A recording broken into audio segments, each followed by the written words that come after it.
नमस्कार, आप देख रहे हैं महाराष्ट्र तक टीवी न्यूज़। मैं हूं आपकी एंकर पूजा सिंह। मुंबई का उभरता सबर्ब, बढ़ती आबादी और बढ़ते जमीन विवाद। मुंबई महानगर के विस्तार के साथ साथ उसके आसपास के सबर्ब इलाकों में आबादी का दबाव लगातार बढ़ रहा है। सस्ते मकान, बेहतर जीवन शैली और कारोबार की संभावनाओं की तलाश में बड़ी संख्या में लोग मुंबई से बाहर के क्षेत्रों की ओर रुख कर रहे हैं। इन्हीं सबर्ब क्षेत्रों में तेजी से उभरता हुआ जिला है पालघर।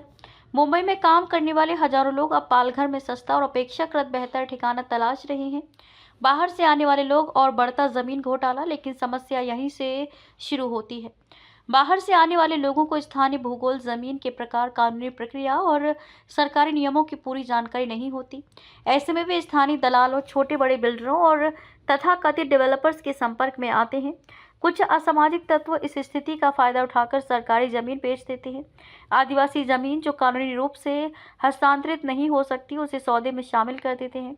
गैरकानूनी तरीके से बने झोपड़े और मकान बेच दिए जाते हैं। फर्जी कागजात तैयार कर भोले भाले लोगों से मोटी रकम वसूली जाती है।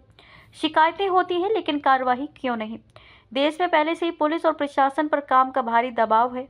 ऐसे मामलों में जो शिकायत दर्ज होती भी है तो कई बार इन्हें सिविल मामला कहकर टाल दिया जाता है। नतीजा, ठग बिल्डर और जमीन दलाल खुलेआम सक्रिय रहते हैं। शिकायतकर्ता वर्षों तक न्याय के लिए भटकते हैं। कुछ मामलों में रिश्वतखोरी के आरोप भी सामने आते हैं। यह पूरा तंत्र आम नागरिक के भरोसे को कमजोर कर रहा है। बढ़ता इंफ्रास्ट्रक्चर और आने वाला बदलाव। पालघर जिले में प्रस्तावित परियोजना के कारण यहां बड़े स्तर पर इंफ्रास्ट्रक्चर डेवलपमेंट शुरू हो चुका है। सड़कों का विस्तार, औद्योगिक गतिविधियों में वृद्धि, जमीन की कीमतों में तेज उछाल। ऐसे में जमीन से जुड़े अपराध और ठगी के मामलों में भी तेजी देखी जा रही है। क्यों नाकाफी साबित हो रहा है मौजूदा सिस्टम? विशेषज्ञों के अनुसार जमीन का रिकॉर्ड का डिजिटलीकरण पूरी तरह पारदर्शी नहीं। आदिवासी भूमि हस्तांतरण पर जागरूकता की कमी, बिल्डरों के लिए सख्त वेरिफिकेशन सिस्टम का अभाव, त्वरित विशेष जांच प्रकोष्ठ की कमी। क्या होने चाहिए विशेष उपाय? महाराष्ट्र तक टीवी न्यूज़ की इस विशेष रिपोर्ट में हम प्रशासन से मांग करते हैं जमीन सौदों के लिए अनिवार्य ऑनलाइन वेरिफिकेशन सिस्टम, आदिवासी जमीन मामलों के लिए स्पेशल मॉनिटरिंग सेल, फर्जी बिल्डरों की सार्वजनिक सूची, हर तहसील में लैंड फ्रॉड हेल्प डेस्क, त्वरित एफआईआर और फास्ट ट्रैक जांच। सख्त पारदर्शी कार्यवाही ही इन अपराधों में लगाम लगा सकती है। निष्कर्ष, पालघर जो मुंबई का उभरता सबर्व है, विकास की राह पर तेजी से आगे बढ़ रहा है, लेकिन विकास के साथ यदि अवैध गतिविधियां भी बढ़े तो इसका खामियाजा आम नागरिक को भुगतना पड़ता है।